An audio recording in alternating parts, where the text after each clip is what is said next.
and welcome to our channel English Worth, and today we'll be talking about subject and predicate. हम ये देखेंगे इसका structure क्या होता है इंग्लिश में और इसका पर्पस क्या है। स्ट्रक्चर हम बाद में देखेंगे, पर्पस पहले बता देता हूँ। पर्पस क्या है? पर्पस से पहले एक बहुत इंपॉर्टेंट चीज़ है जो मैं समझता हूँ कि सारे लोग उस पर बिलीव करते होंगे, उस पर विश्वास करते होंगे कि ये चीज़ इंपॉर्टेंट है। वो चीज़ ये है, the more you study, the more you read, the more you learn. इसका मतलब है कि आप जितना ज़्यादा पढ़ोगे उतना ज़्यादा चीज़ों को समझोगे। स्पेशली इंग्लिश की बात करी जाए, इनफैक्ट हर एक चीज़ में लागू होता है। सेकेंड थिंग, अब सब्जेक्ट एंड प्रेडिकेट पढ़ने का मतलब क्या है, इसके ऊपर एक छोटी सी चीज़ मैं बताना चाहता हूँ। The more you learn about structuring sentences, the more you will be able to create, या फिर the more you will able to form them. इसका मतलब ये है कि आप जितने ज़्यादा स्ट्रक्चरिंग, एक सेंटेंस की स्ट्रक्चरिंग सीखेंगे कि उसकी संरचना क्या है, उतना ही ज़्यादा आप सक्षम होंगे सेंटेंस को फॉर्म करने में, बनाने में। तो ये बहुत ज़्यादा इंपॉर्टेंट चीज़ है। ये कोई बहुत माइन्यूट सा टॉपिक नहीं है, लोग इसको सर्च नहीं करते हैं यूट्यूब में सोचने के लिए, but it's really very important. Now let's start with the first thing, subject.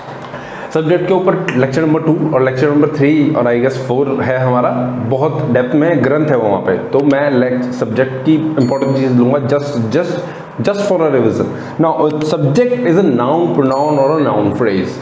Noun क्या होता है आपको पता है, प्रोनाउन वो वर्ड होता है जो नाउन की जगह यूज होता है। नाउन फ्रेज मैं आपको बताऊंगा, वो बहुत इंपॉर्टेंट चीज़ है। Now noun, pronoun, noun phrase act as a subject, मतलब सब्जेक्ट की तरह एक्ट करता है। वो कुछ करता है, वो कुछ एक्शन करेगा, एक सेंटेंस में ये बताएगा कि ये सब्जेक्ट कुछ कर रहा है और कुछ पोजेस कर रहा है, कुछ है इसके पास। पोजेस मतलब कुछ है, ये एक क्वालिटी बता रहा है। तो वो चीज़ आपकी सब्जेक्ट में आएगी। Now let's take some examples of noun, pronoun और नाउन फ्रेज। तीनों एग्जांपल्स लेंगे। Rahul plays badminton. तो now Rahul here is a noun. Rahul किसी अमित होता, अमिता होती, रवि होता, प्रकाश होता, कोई भी हो सकता था, वो नाउन होता। Now when it comes to pronoun, he is going to the market, और मैं यूज करता हूँ he is playing badminton. Now here he is pronoun. He क्या है? प्रोनाउन है, जो है हम ये बोल रहे हैं कि ये मार्केट जा रहा है। Rahul plays badminton, Rahul badminton खेलता है, ठीक है। Now the third one is my father is doctor. अब यहाँ पे माई एक आपका प्रोनाउन यूज हो रहा है यहाँ पे, at the same time father वो आपका यहाँ पे क्या है, नाउन है। अब दोनों चीज़ यहाँ पे क्या है, कंबाइन होगी, तो वो क्या बनेगा आपका, नाउन फ्रेज बनेगा। तो माय फादर जब कंप्लीट होगा वो एक सब्जेक्ट बनेगा, उसको बोलते हैं नाउन फ्रेज। जब एक से ज़्यादा वर्ड मिलते हैं, वो वर्ड कुछ भी हो सकते हैं, वो उनका हम स्ट्रक्चर देखेंगे। वो आर्टिकल हो सकते हैं, आर्टिकल प्लस नाउन हो सकते हैं, सॉरी आर्टिकल विदाउट आर्टिकल हो सकते हैं, आर्टिकल प्लस नाउन हो सकते हैं, आर्टिकल प्लस एडजेक्टिव हो सकते हैं। तो वो स्ट्रक्चर अभी हम देखेंगे। For examples, the young boy, the old lady. Lady की क्वालिटीज बता रहा है। लेडी क्या है, नाउन है। द क्या है, आर्टिकल है, THE, द आर्टिकल है। द यंग बॉय, बॉय क्या है, नाउन है। द क्या है, आर्टिकल है। Young, old, handsome, smart, strong, intelligent, could be any word, could be any quality. तो वो क्वालिटी क्या है, एडजेक्टिव है। यहाँ पे एडजेक्टिव यूज हो रहा है, तो article plus adjective plus noun, ये तीन चीज मिलके एक सब्जेक्ट बना रहा है। वो सब्जेक्ट हो गया आपका noun phrase. Same is the case with the old lady. The subject, old quality, again वो बूढ़ी है वहां पे, लेडी मुझे बताने की जरूरत नहीं है। तो ये तीन चीज आपका क्या हो गया, एक नाउन फ्रेज हो गया। Now let's talk about the structure of noun phrase. Cats sleep a lot, no noun phrase, just cats, just noun, some nouns are here, some cats are here, तो वो plural है, noun है। now the cat, article plus noun, एक noun phrase है। ये सारे noun phrase है जो मैं बोल रहा हूँ, ये अलग अलग कलर में मैंने यूज किया है ताकि आपको समझने में आसानी हो। Now the fluffy long haired cat, the article, fluffy long haired, ये पूरा का पूरा एडजेक्टिव है। ये तीनों वर्ड एडजेक्टिव है। एक और एग्जांपल ले लेता हूं, पहले ये समझाता हूं। Article the, fluffy long haired, adjective, cat, noun.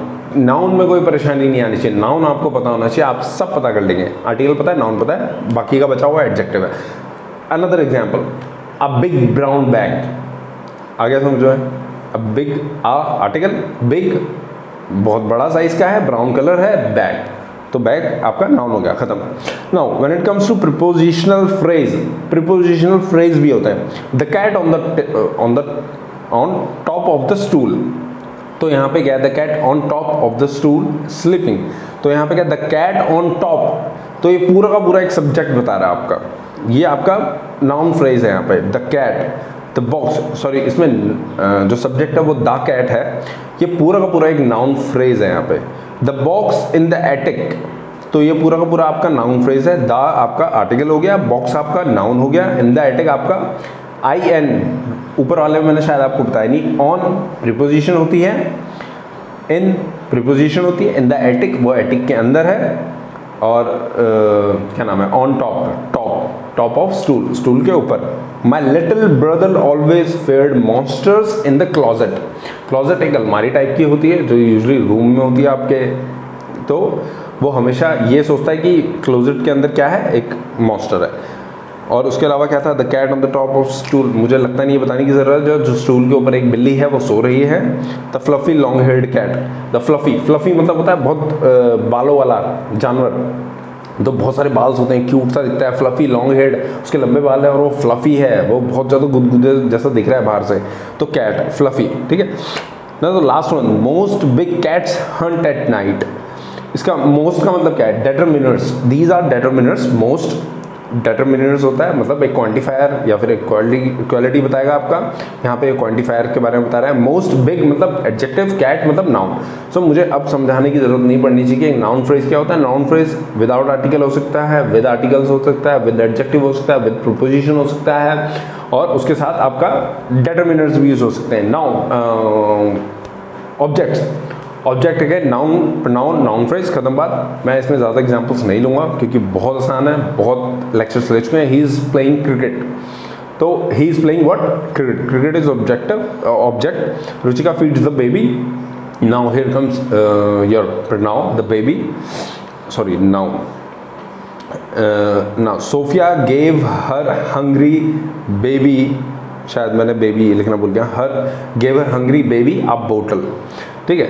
तो यहाँ पे क्या है, हर हंग्री बेबी, ये एक नाउन फ्रेज हो गया, और आ बोतल क्या हो गया आपका यहाँ पे, ऑब्जेक्ट। तो ये पूरा का पूरा एक नाउन फ्रेज है आपका यहाँ पे अगेन। तो cricket, the baby, I guess पूरी चीज़ हमेशा क्लियर है यहाँ पे। Who did Trudy give the बोतल टू, अच्छा I have change the name, Trudy and Sophia Trudy एक ही चीज़ है, ट्रूडी बोल लो चाहे सोफिया बोल लो, मैंने नाम चेंज करा था just for your understanding. Give the बोतल टू बेबी को उसने बोतल दी है, तो बेबी ने रिसीव करा है, तो baby is the object here. Now talking about the main thing, predicate क्या होता है, सब्जेक्ट बता दिया, सब कुछ बता दिया। नाउ प्रेडिकेट वो चीज़ होती है, एक ऐसा सेंटेंस है, एक ऐसा क्लॉज है। क्लॉज क्या होता है, पार्ट ऑफ सेंटेंस, सिंपल सी चीज़ है, एक सिंपल वे में बता रहा हूँ। तो एक ऐसा सेंटेंस होगा जो कुछ ना कुछ हमें ना सब्जेक्ट के बारे में बता रहा होगा। सब्जेक्ट खेल रहा है, सब्जेक्ट खा रहा है, सब्जेक्ट मार खा रहा है, सब्जेक्ट डांस कर रहा है, सब्जेक्ट कुछ भी कर रहा है, तो वो हमें सब्जेक्ट के बारे में बताएगा। एक छोटा सा स्ट्रक्चर देखते हैं, सारे डाउट क्लियर। ग्रंथ है ये, बहुत छोटा सा लेक्चर है पर सब कुछ बताएगा आपको। नाउ प्रेडिकेट एक वर्ब होता है, एक वर्ब फ्रेज होता है। वर्ब फ्रेज का मतलब समझ लो, फ्रेज का मतलब है कोई भी एक सेंटेंस, एक वर्ड से ज़्यादा की चीज़ें आपस में कंबाइन होकर कोई सेंस बनाती है, तो वो एक फ्रेज है, खत्म बात। All the words after the verb, अच्छा वर्ब के बाद जितने भी आपके वर्ड्स आएंगे वो सारे फ्रेज हैं, वो सारे एक प्रेडिकेट का पार्ट है। अब मैं बहुत अच्छे तरीके से समझाऊंगा, लाइफ में कभी प्रॉब्लम नहीं होगी। ही रीड्स, सिर्फ 2 वर्ड्स का एक सेंटेंस है, उसमें आपको सब कुछ मिल जाएगा। ही सब्जेक्ट है, रीड्स अभी मैंने बताया था कि एक वर्ब और वर्ब फ्रेज क्या होगा, प्रेडिकेट होगा। तो यहाँ पे रीड्स क्या है, प्रेडिकेट, खत्म बात। He reads the book, now the subject still क्या है आपका, ही है, सब्जेक्ट स्टिल आपका ही।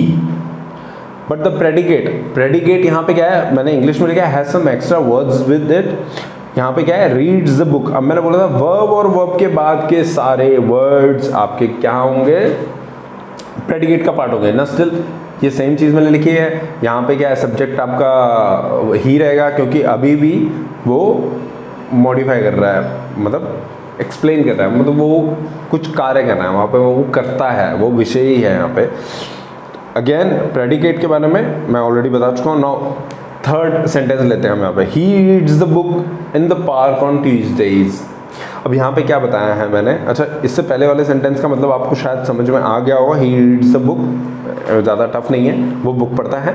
अब मैंने ये बोला है कि वो बुक पढ़ता है पार्क में बैठ के ऑन ट्यूसडे, मतलब हर एक मंगलवार को वो बुक पढ़ता है पार्क में बैठ के। Subject still remains the same, ही है सब्जेक्ट इसका, ही क्या है, वेरी गुड, प्रोनाउन है। नाउ रीड्स क्या है, वर्ब है। रीड्स के बाद के जितने भी वर्ड्स हैं इसमें वो सारे के सारे क्या हैं, प्रेडिकेट है। वही चीज़ मैंने इंग्लिश में लिखी है यहाँ पे, सब्जेक्ट ही, प्रेडिकेट स्लाइटली मोर कॉम्प्लिकेटेड है, यहाँ पे थोड़ा ज़्यादा टफ है। वो reads the book in the park on Tuesdays, तो वो बुक पढ़ता है पार्क में बैठ के ट्यूजडेज को।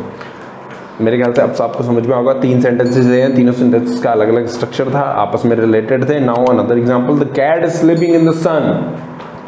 जो कैट है वो क्या कर रही है, द कैट क्या है, पहली बात तो सब्जेक्ट है the cat. Now is sleeping, is है क्या, हेल्पिंग वर्ब है। हेल्पिंग वर्ब के बारे में बात नहीं करेंगे हम, हमेशा मेन वर्ब जो आपकी स्लीपिंग है, sleeping in the sun, the clause in the sleeping in the sun is the predicate. इसमें क्या है, sleeping in the sun is the predicate. Sleeping पता है ना, स्लीप क्या होता है, स्लीप एक वर्ब है, तो स्लीप और उसके बाद के जितने भी वर्ड्स हैं सारे के सारे प्रेडिकेट हैं। Now a few more examples, just 2 examples लेंगे और सब कुछ क्लियर हो जाएगा। Last few examples, the young boy bounced the rubber ball. The young boy, subject बताने की जरूरत नहीं है, बाउंस्ड क्या है, वर्ब है आपका, वर्ब और उसके बाद के सारे वर्ड्स किस में आएंगे आपके, जाहिर सी बात है predicate. Bounce the rubber ball, verb is bound. Now the curly hair dog, मैंने ऑलरेडी आपका एग्जांपल लिया है। द कर्ली हेयर डॉग, उसके जो बाल हैं कुत्ते के वो क्या हैं, कर्ली हैं, तो हम क्या बोलेंगे, the curly hair dog, curly haired dog ran after the cat. Subject the curly hair dog, predicate ran after the cat. एक और एग्जांपल, हम यूजुअली बोलते हैं a good hearted man, a golden hearted man, a golden hearted angel, तो उसका मतलब क्या है, उसका जो दिल है वो गोल्डन हार्ट जी के जैसा है। सोने का दिल नहीं है भाई, सोने के जैसा है, एम्प्लाइड है, मेटाफर है कि बहुत अच्छा दिल है। Now the last thing is when it comes two examples of predicate, sorry commands, हाँ इम्पेरेटिव सेंटेंसेस। इम्पेरेटिव सेंटेंसेस वो होते हैं जिसमें हम यूजुअली क्या करते हैं, कमांड देते हैं, रिक्वेस्ट करते हैं, इंस्ट्रक्शंस देते हैं। तो एक एग्जांपल लूँगा, छोटा सा एग्जांपल, आपके बचपन की मेमोरी रिकॉल करते हैं इसमें। कभी भी देखा है टीचर जब ये बोलती है पास में द चॉक या फिर गिव मी द डस्टर, तो सबसे पहले कौन उठ के जाता है, मॉनिटर उठ के जाता है, ठीक है, जो हेड होगा क्लास का वो उठ के जाता है। तो सेम क्या, वो इम्प्लाइड होता है कि मॉनिटर को उठना नहीं है, पर वो इम्प्लाइड है कि किसी ना किसी को उठना है, वो हम में से ही कोई है, वो हम लोग हैं, वो तुम हो, तो इसका मतलब है यू।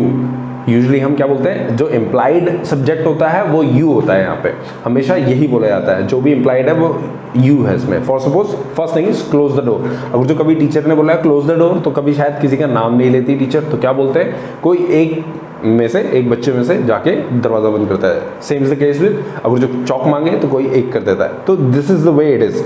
इंपेरेटिव सेंटेंसेस में अगर जो ऐसा कोई सेंटेंसेस आए क्लोज द डोर, तो यहाँ पे सब्जेक्ट इम्प्लाइड है, सब्जेक्ट यू है। नो प्रेडिकेट क्या है, क्लोज क्या है, वर्ब, क्लोज और उसके बाद के सारे words predicate. Listen carefully, obvious सी बात है, अगर जो आपके सामने कोई स्पीच दे रहा है या कुछ बोल रहा है, कुछ समझा रहा है, तो यूजुअली क्या बोलेंगे लोग, लिसन केयरफुली या लिसन टू मी।